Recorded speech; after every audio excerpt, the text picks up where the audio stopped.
Hello and welcome to this week's edition of the AFN Sports Arena. I'm Air Force Staff Sergeant Tory Cusimano. Hey, all right, thank you very much. I like the touch. I appreciate that. Like it.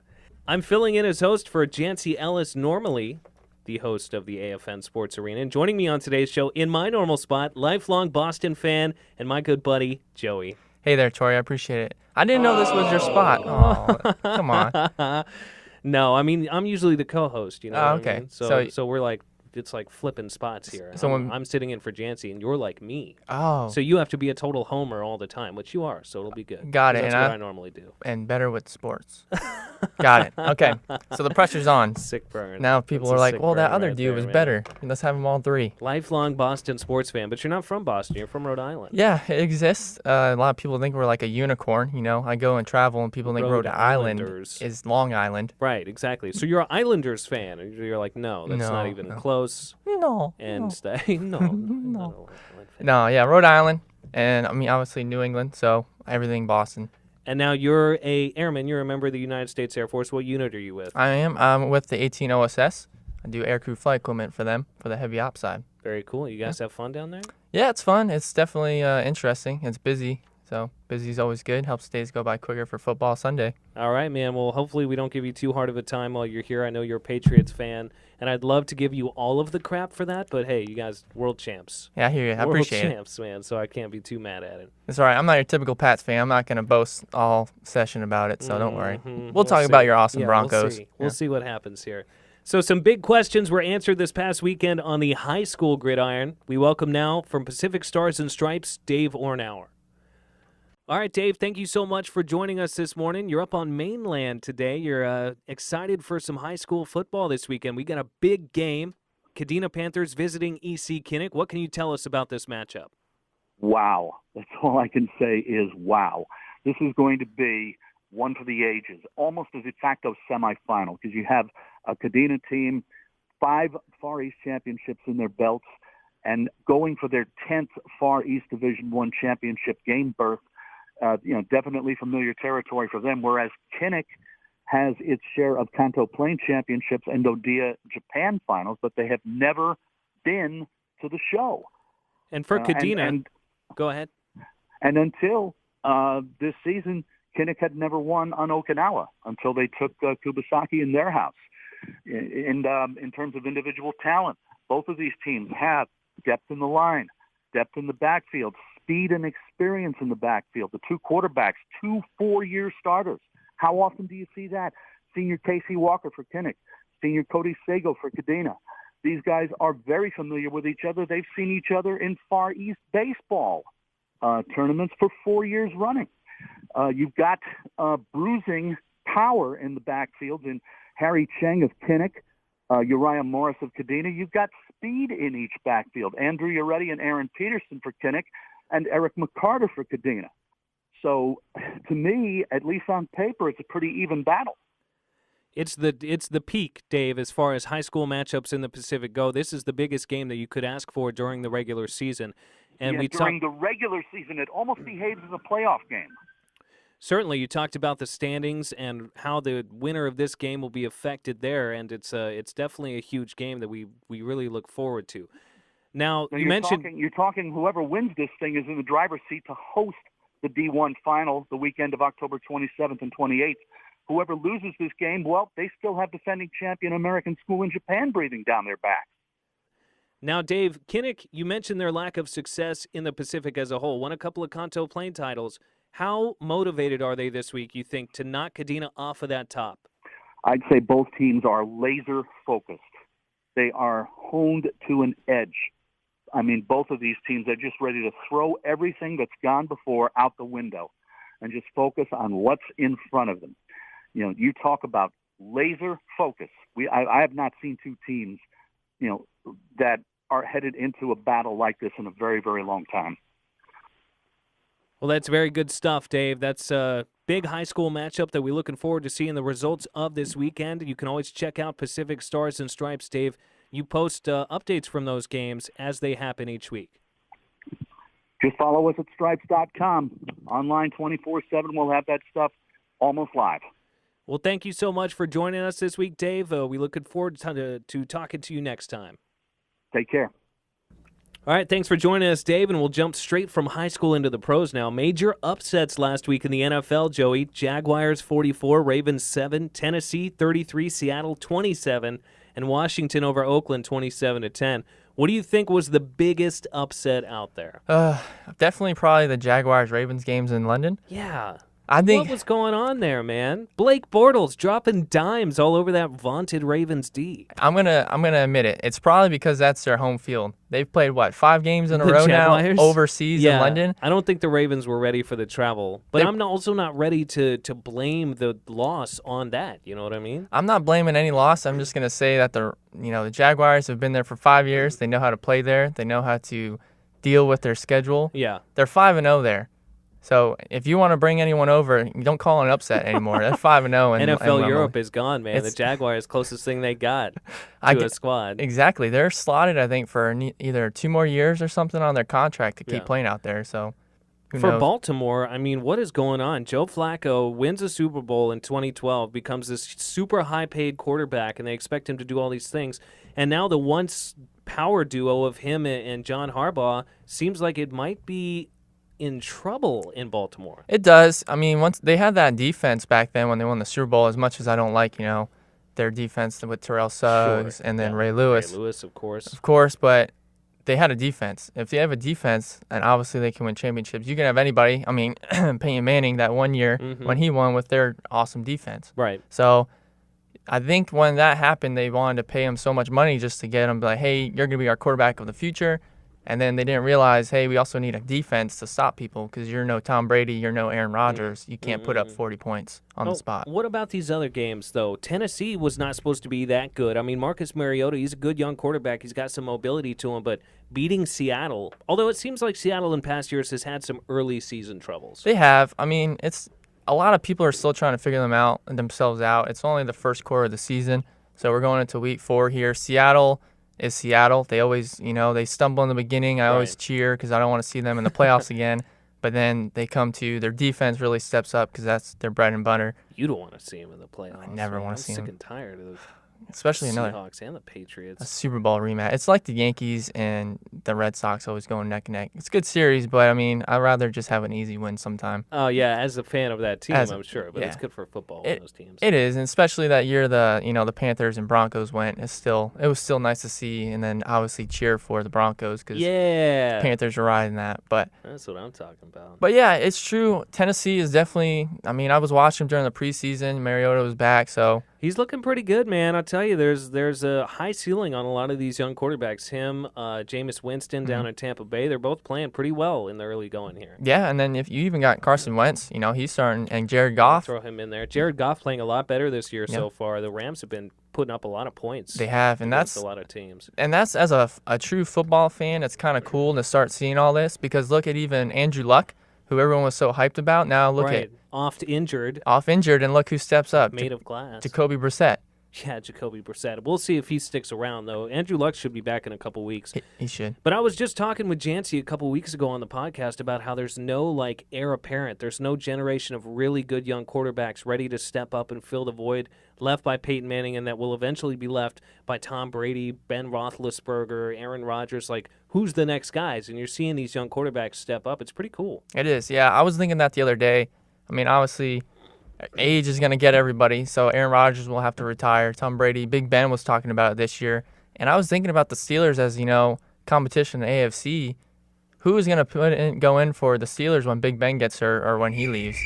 No clue. No clue who that's going to be that goes in. Exactly. I don't even know who their backup is. They never see him warming up. Do they have a backup on that roster? That's a better question. It's probably, for all we know, it's probably like Antonio Brown throwing some balls out there and then Le'Veon. Emergency quarterback situation, right? I remember that all too well last year. So we take a look ahead to this week now. We got some big games in the early going, some teams with a big chance to gain some ground in their respective divisions. So what do you think the biggest game this week is? Oakland at Denver, Pittsburgh at Baltimore, Detroit at Minnesota. These are all divisional matchups, and these are all teams that are either already in first place or right in the mix of things.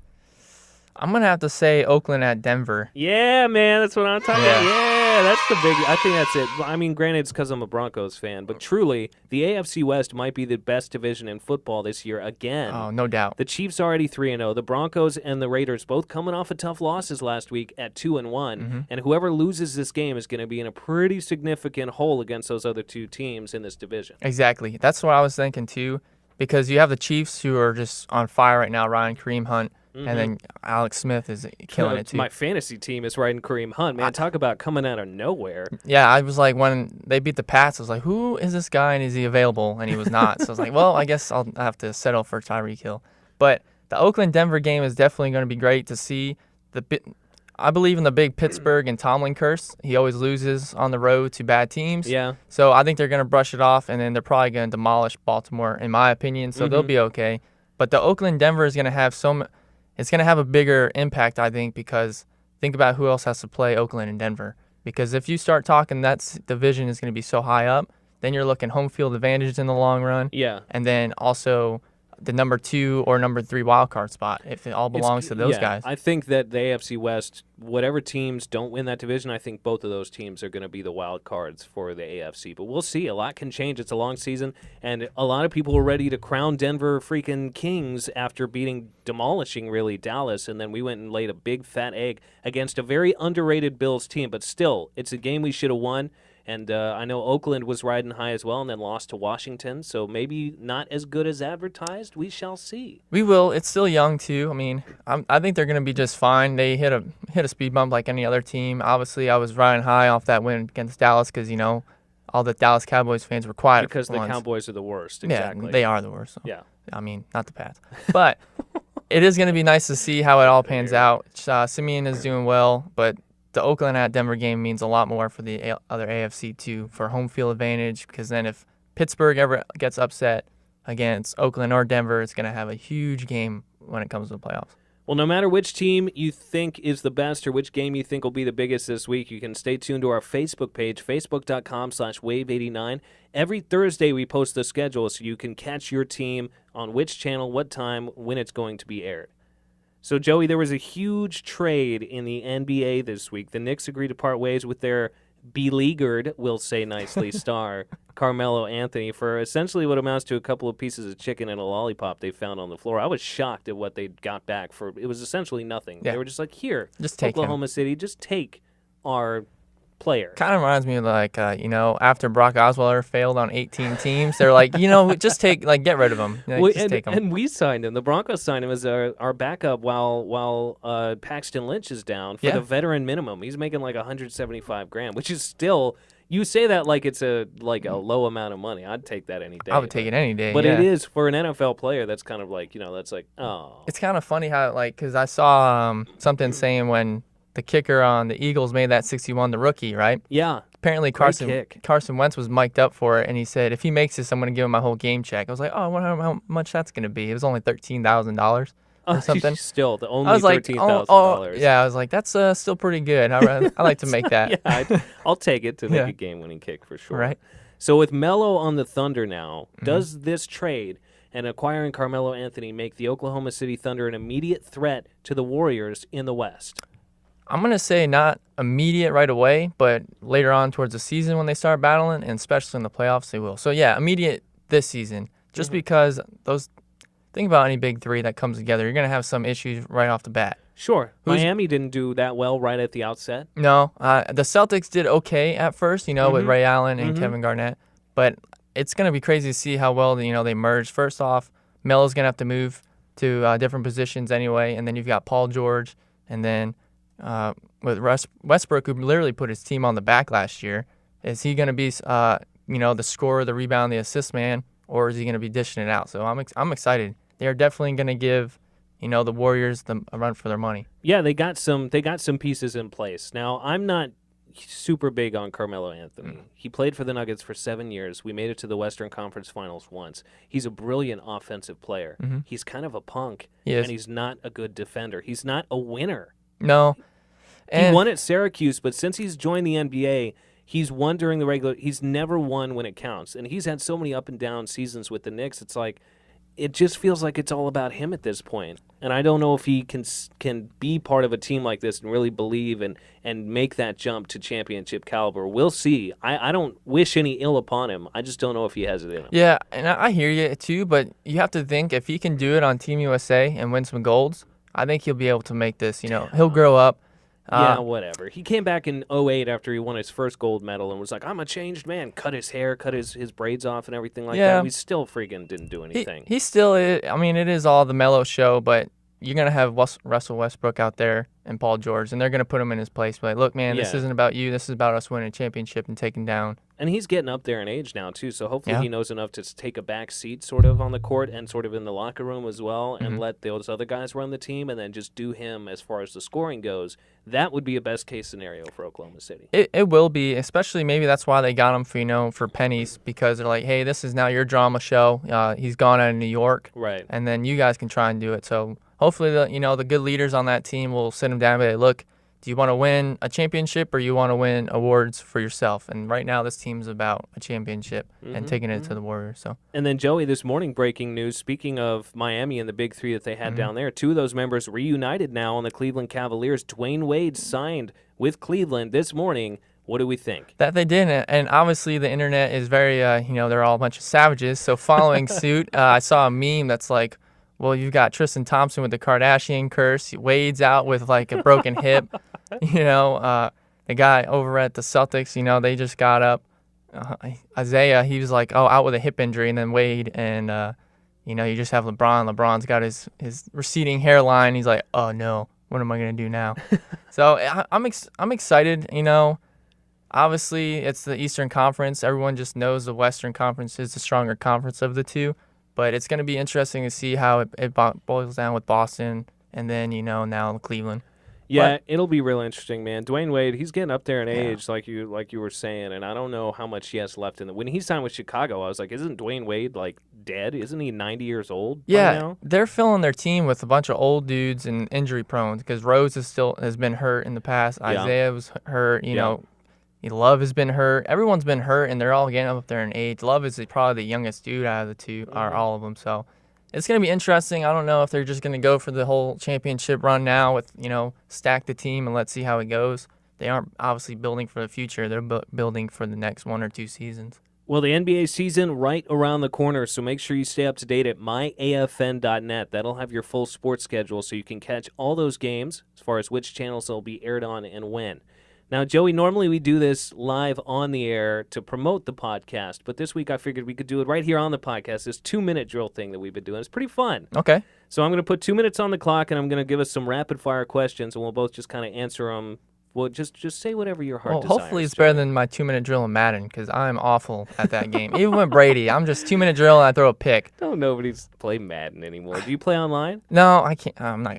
I don't know how to. I don't even know how. That's how old I am now, I feel like. I used to be all in on that. Now I'm like, I don't even know how to hook up my system to the internet. Me neither. I feel like if I go online, my self-esteem is going to get crushed by a 7-year-old, so I can't really. I got to get to the house. Like, all right, Joey, here we go, man. 2 minutes on the clock, and which was more embarrassing to New York sports fans, the ending to the Melo era or Mark Sanchez's butt fumble? The butt fumble. The butt fumble is more embarrassing than anything ever in history. I think it was the most embarrassing thing in the past, for 7 years. That will never be topped, ever. When the Broncos signed Sanchez, I was like, no, we can't have butt fumble on our team. No, butt fumble. It carries over. The unsportsmanlike conduct call on Von Miller against the Bills this past Sunday, was it bad, was it awful, or was it the worst call you've ever seen? Worst call ever. I cannot believe that. They were both laughing. Yeah. Both players were laughing, joking, having a good time. And it was like some playground stuff like, he goes to fake to help him up, and he does the psych move and gets a 15-yard penalty at a crucial moment of the game. Yep. God, I could go for 18 minutes on this subject. Yeah, definitely the worst call. I saw it. I read about it when I woke up after the game, and then I was like, that's ridiculous. And then watching the video, it was like, that just cemented it. This is awful. So, after an opening week blowout loss to the Chiefs and a near home loss to the Texans, the Patriots should feel blank. Yeah, I was going to get you. It's typical. I mean, it's the first quarter. It's first 4 games. We're still waiting for our defense to get together. We're out Hightower. And Gilmore and Butler and even Rowe. Let's not forget who we picked up Rowe last year from the Eagles. Yeah. They're still trying to click. I think they should be worried. They look more vulnerable than they have in years past. I still think they're going to pull it together. I mean, it's still the Patriots, but I would like to think that they should be worried. Yeah, it's a worrisome, obviously, with a bunch of good games coming up, but I got to hope for the best. MLB season coming to a close here. Is a Dodgers-Indians World Series inevitable?